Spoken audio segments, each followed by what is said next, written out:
Larry Bird had sprouted into a star.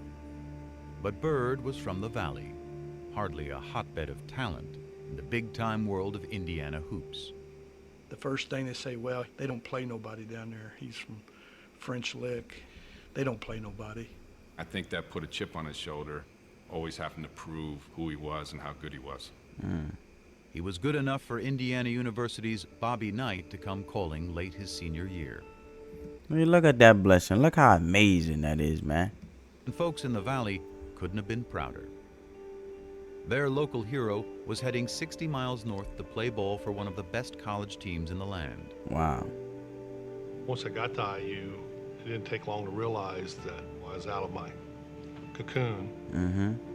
Had over 30-some thousand students, that I didn't have the funds. First week and a half, I thought, man, this ain't gonna work. He left after 24 days. Wow. Let my mother down. She didn't talk to me for 2 months. But it didn't matter what other people said. To this day, I don't care. He said, to this day, I don't care. Larry Bird gonna stand on business. And Larry Bird takes his responsibility and his actions like a man. You gotta give it to him. So it makes sense why they say he's an action guy. He doesn't just talk. He stands on what he say, and that's what is gonna be done. Back in French Lick, Bird took to working for the city, hauling trash and painting park benches. Meanwhile, by that winter, his father's demons had taken him to an even darker place. By this point, Joe and Georgia were divorced, and he was behind in his payments to the family. The police came by, and of course they all knew him. So Joe said, hey, I need a few hours to get my affairs together before you take me away. So he called Georgia and he said, you guys will be better off without me, and I'm gonna take my life. And he put the phone down and he killed himself. He shot himself. When Dad passed, it hurt Larry. I mean, that was his best friend. It's gone now. But Larry didn't show it a lot. He just didn't say much. He just kind of held it within. I've never heard him speak out about it. I think he used that pain as motivation to be as great as he became to be. It hurts when you lose a loved one and it's really out of your control. At all. I was mad when I heard about it, and I was madder after the funeral because I thought he sort of cut out on us during a tough time. But he went through a lot in his life. He did what he had to do. If Bill Hodges hadn't been as persistent as he had been, Larry Bird might never have existed in any of our minds. I believe that with all my heart. I really do. It was Bill Hodges, a young coach from Indiana State University, who convinced Bird to give college hoops another shot. Well, it's always the ones that are persistent with you, that believe in you, and then they push you to believe in yourself way more than they believe in you. For the simple fact, they see something in you that you can't see, that they feel like will reveal itself as long as you believe in yourself.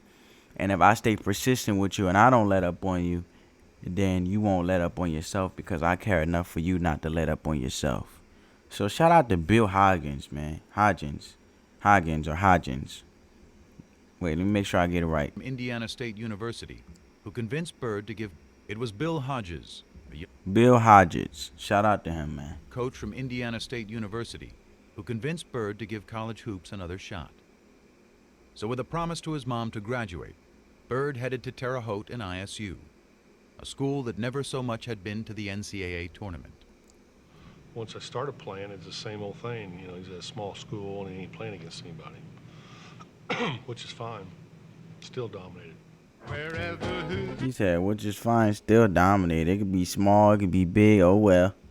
They no longer talk of whether Indiana has a new state bird. Now his claim. Hoosier basketball. NBA Pacers Sport News faces Collegiate report. Boilers, Iris, ISU at the top. Boys State round up top teams, top players, 16 regional. fame is just the way he plays the game. Indiana has a new state bird. It's not the cardinal now. Hey, Larry, take a bow. They had a whole song for Larry Bird, bro. Who you know they got a song for to this day? Who you know that have a song for an NBA player? He wasn't even an NBA player. He's in college right now. But who you know got a song for an NBA player to this day? Besides Larry Bird. I didn't even know they had a song for Larry. What other NBA player they got a song for? Comment down below, family. I'm curious. Indiana has a new state bird. By the time he had led Tiny ISU as a senior to a 33-0 record and a spot in the '79 title game, Larry Bird had become, alongside Magic Johnson, the talk of college. ISU. Let me look that college up. Illinois State University.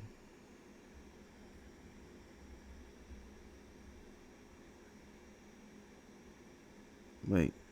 ISU. What is that, Utah, man? Idaho State University?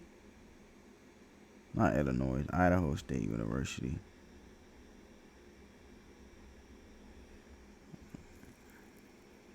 Wow.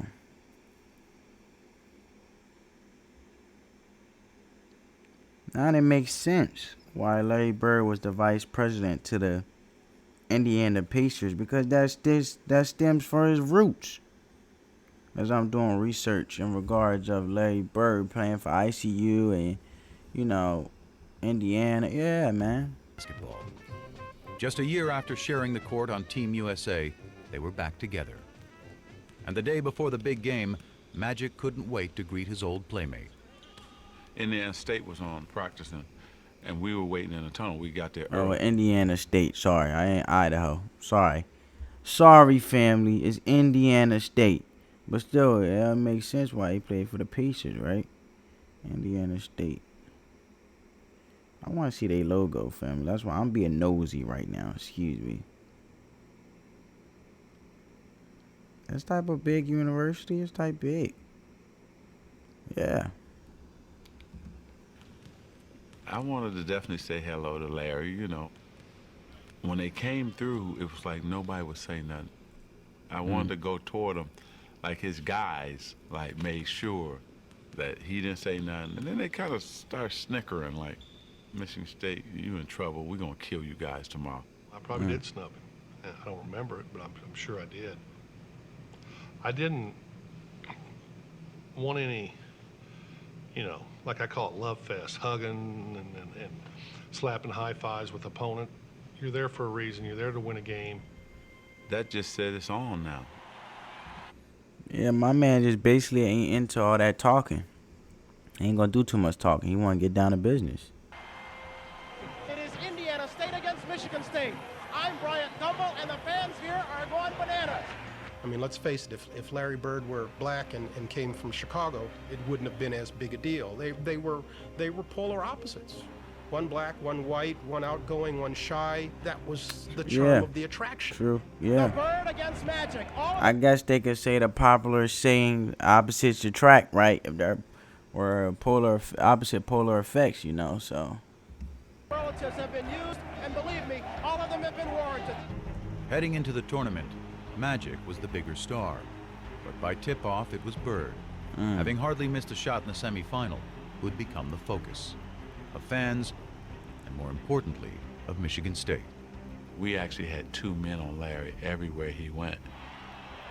There he is, Dick. Look at they have him sandwiched in completely. I'm surprised they didn't play a box on one.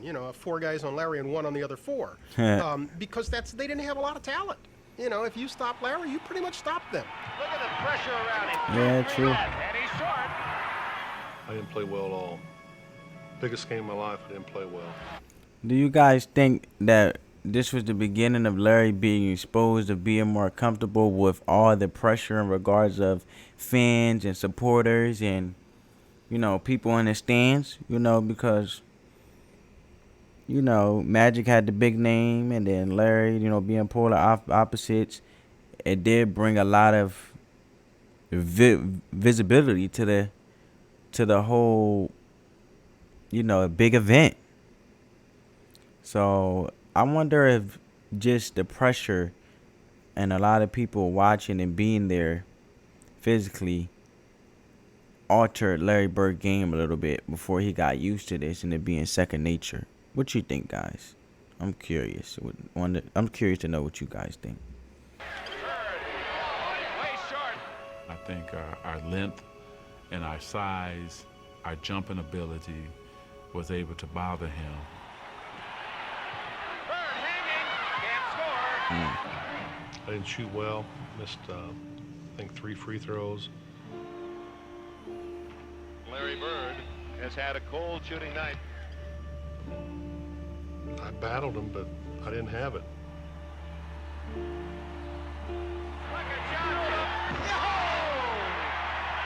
Reloaded the pass. It's all over. Michigan State University, national champions, 1979. Magic not only. Well, you got to give Larry Bird his credit, man. He made a team from nothing. He had a team with very less weapons in regards of very less, very, very few effective players besides Larry Bird, who made the team and created the team to get as far, basically not having not much of a support from his other teammates in regards of them being, like dominantly effective, like effective to the point where it's like, whoa, you better watch out for him. It was just Larry Bird, that brought the team thus far, let alone giving college another try. So you got to give Larry Bird his props, making a team from nothing to something, to even face Magic Johnson, On offense, I thought you did a great job on Larry Bird in the zone denying him the ball. Yes, Coach gave us a good game plan to go against Larry Bird, and all we had to do was go out and do it. That's what we done. And congratulations, Super Bowl game.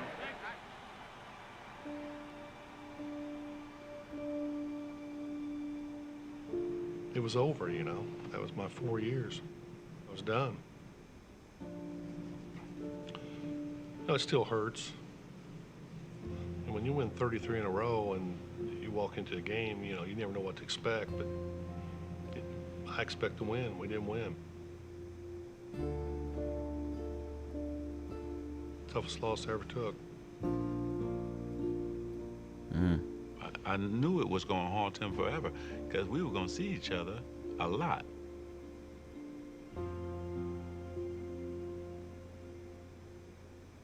The National Basketball Association in its 33rd season is troubled by... Well, I like how Magic Johnson still respected him regardless of if he beat Larry Bird or not. You know what I'm saying? And understanding a great player to a great player, great to a great, how Larry felt, because he understand he would have felt the same way. Diminishing crowds and declining television ratings, signs that fan interest may be waning. If college basketball was flourishing at the end of the 1970s, the pro game was crumbling. After the golden era of Bill Russell and Jerry West in the 1960s, a merger with the ABA in 1976 had led not only to new teams, but a new temperament. It was a new league with new times, with renegades, with individuals. There was an argument made, plausibly, I think, that it was too black a league for the United States of America in the late 1970s. You think about the Knickerbockers at the time. The running joke was it was the Knickerbockers. That's what it was. It was the N-word. It's turning off a lot of white customers that are coming to the game, Why? I think there's a conflict between the white and the black, and I don't enjoy going to basketball and seeing all black players. I mean, I think when they said too black, they meant not just in terms of color, but in terms of style. Let me get mine, and the hell with yours. Basketball for us was about the best moves. You wanted to be that big player that everybody talked about. I just feel as though the professionalism was down. And, for consumers, they wanted to see diversity. You know, from the beautiful game of basketball, I feel like they just wanted to see an expansion of embracing all individuals. Nothing stereotypical or nothing. That's what I see from it, you know. Be the one. You didn't think about winning championships or team play. And those were just the issues on the court. The NBA had this image of an all-black league with a bunch of guys who did drugs. The teams were losing money, and they had no sponsors. And that's pretty much a death knell right there. It's a known fact that you need your white superstars. You just need more white ball players on the team for the white fans to identify with. And in the newest member of the Boston Celtics, that's exactly what the league appeared to be getting. There's hope he can help solve professional basketball's difficulties. See? Professionalism, I said that. There was no professionalism in the game of basketball at one time. Say are compounded by a question of black and white. The Great White Hope. What does that mean? Well, you know, it's very hard to say because there's a lot of great white players around, and I just hope that I can just fit in as well as some of them that has fit in. He ran away from that designation. Mm-hmm. He made it very clear, almost from day one, that he was not the Great White Hope. You know, the great players are the black players, and they're the best. Such deference meant little to black Celtics like... He look like LeBron. That's Michael Cooper. He look like LeBron a little bit. But the simple fact is, he gave props to the greats that did the game before him. And he's like, look, I'm not here to be no solution to whatever narrative y'all running with. I'm here just to play the game of basketball and be just as effective in regards of being one of a great player and coming here to handle business in regards of giving the viewers a great game, let alone playing a great game to add to my game. And I just want to be viable to the game of basketball and the business of basketball. And I feel like that's where he was just coming to. Chris Rowe, Sidney Wicks, and Cedric Maxwell, who looked at Bird and saw not the Great White Hope, but another case of Great White Hype. He didn't impress me no more than any white guy I've ever seen play before. I think that you would say that most black players at the time were racist in the sense that we did not think that you could find a white guy who could play better than any black guy. When I walk in the first day of camp, them guys were on the floor stretching, and here comes the white savior, here comes this, here comes that. I sort of enjoyed it because I knew I was going to battle them all day. But Curtis and Sidney didn't last long. They didn't even make it through the first practice. See? Because he was comfortable within his own skin. It doesn't matter what people say, because what people say about you doesn't have to be who you are. And what people say about you doesn't make it to be who you are. You know, you define you. What you believe about you is what you will be. They were cut. So that was just Cedric. I'm thinking, oh, he's slow, he can't get off a shot. He's not that strong. This is gonna be a layup. Bam, knocks down a jump shot. Okay, maybe that was luck. Gets the ball again. Bam, knocks down another jump shot. Now I'm thinking like, okay, hey, you know what? I'm gonna D this guy up. I'm gonna show him his life. 20 feet away. Bam, 25 feet away, bam. My mind just goes to, damn, this white guy can play. It didn't take him long to recognize. The storied Celtics might have been the winningest team in NBA history, but they were fresh off their worst season in 30 years. And in Bird, they had a player who was not only supremely talented, but tough enough to take on any challenge. You know, I always played like everybody in the world was against me. I thought everybody was against me. You should think up things to get me rattled before a game. He knew how to fight. I know. Don't get him started, man. From off the floor. One night, somebody was giving one of his buddies a hard time, and Larry went over and, said, hey, this is my friend, and this guy was a pretty good-sized guy. By golly, they go out back, and the guy turns and says something to Larry, and Larry hit this guy, and I caught him. Hit him so hard, I go, whoa. He was from the old school, and that's how he played. Larry Bird. Yeah, Larry Bird played with his siblings like that. Let